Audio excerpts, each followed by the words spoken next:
Amanda Turkle from Think Progress. Following up on what you were talking about earlier, with Republicans, if they get in the majority, should refuse to fund what Democrats are doing and eventually repeal it. Do you think that could lead to a government shutdown, and do you think conservatives should embrace the possibility of that happening? Well, look, I mean, I think that would be up to President Obama. As long as the Congress passes an appropriations bill, the president would then have to decide to sign it or veto it.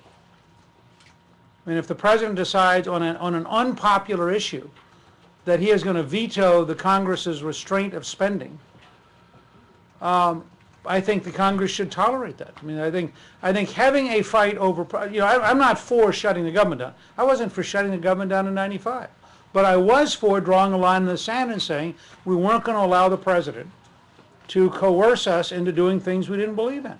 We weren't going to, in Rayburn's phrase, we weren't going to go along to get along. We were there for real change.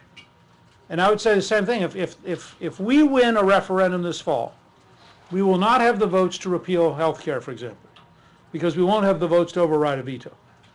And he legitimately can veto. But we will have the votes to not pass any more money, and clearly under the Constitution, all money has to originate in the Congress.